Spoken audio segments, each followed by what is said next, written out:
Hello Year 12 further mathematicians. Just going to continue with Core Pure 1 complex numbers chapter 1. We're on to 1.2, which is multiplying complex numbers. So the main objective today is to be able to do that successfully. Now the concept is intuitive. It is relatively straightforward. It is something you can do in your calculator, but we're going to focus on trying to do it without a calculator for today. Now, first thing I'm going to do is remind you that root negative 1 is defined as I, or if you prefer,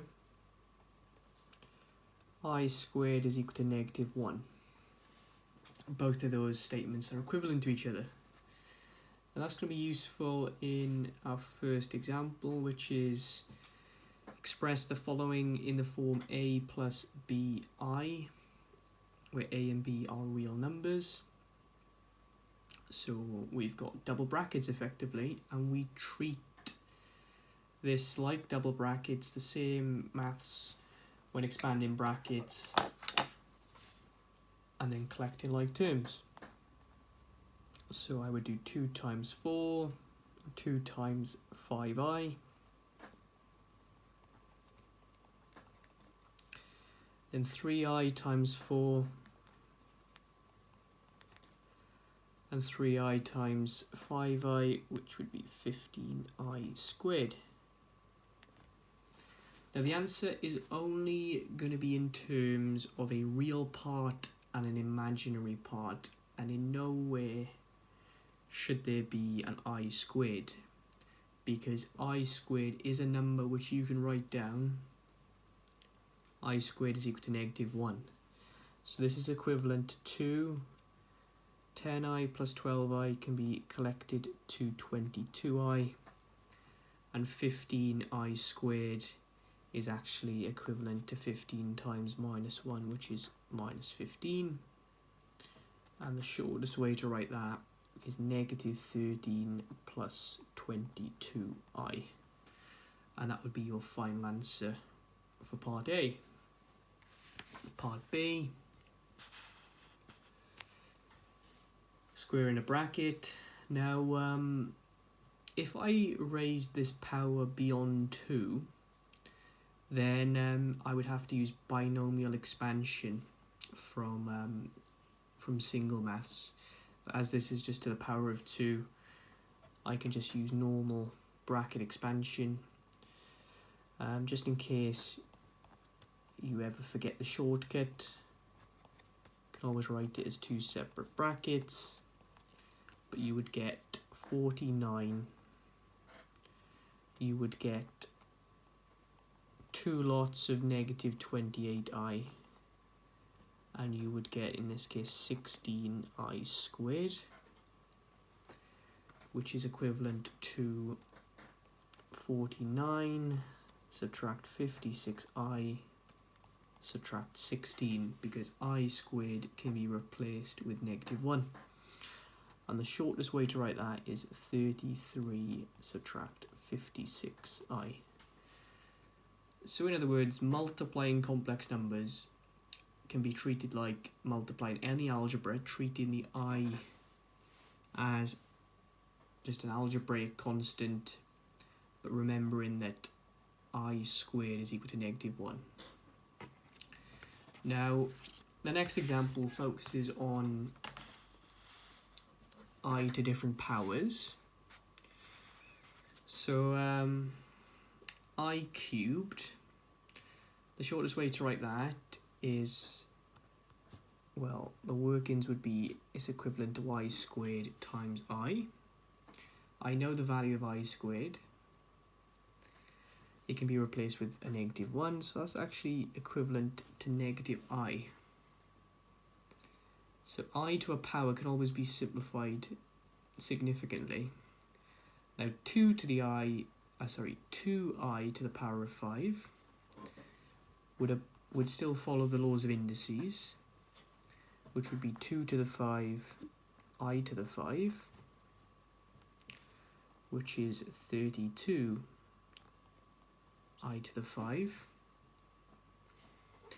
which is the same as 32 times I squared times I squared times I. And as I squared is -1, it would be the same as 32 times -1 times -1 times I, which is 32I. -1 times -1 is just 1. Now, from that example, you kind of got the idea that these two terms in the middle, I squared times I squared, which is the same as I to the power of 4,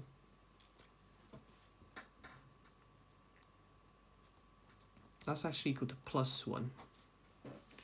And that might be useful in the next question. I to the power of 2020. Now, if you take the number I and you keep timesing it by itself, there's actually a cycle to it, and it will kind of loop back around on itself in powers of 4. Just repeats as in a cycle of 4. It goes to starts with I, then goes to -1, then goes to -I, then goes to +1, and then goes around in a circle. So I to the power of 2020. Now, if I focus on the power, I worked out how many times 4 goes into 2020. Well, 4 goes into 25 times, 4 goes into 0 times, 4 goes into 25 times. So this is equivalent to I to the power of 4 times in by itself 505 times, which is 1 to the power of 505, and 1 to the power of anything is 1. So if you bother to times I by itself 2020 times, you would get the answer of +1. And that's pretty much it. Now, the questions I would like you to try are on page, and again, I'm giving you the page of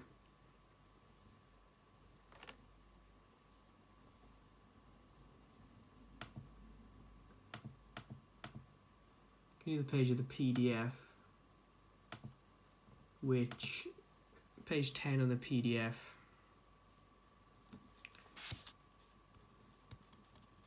exercise 1B, exercise 1C.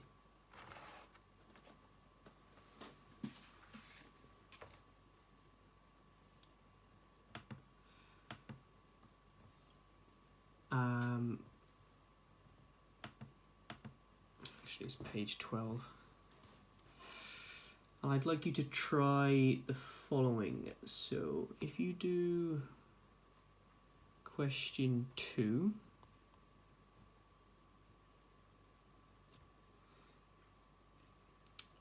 question 4,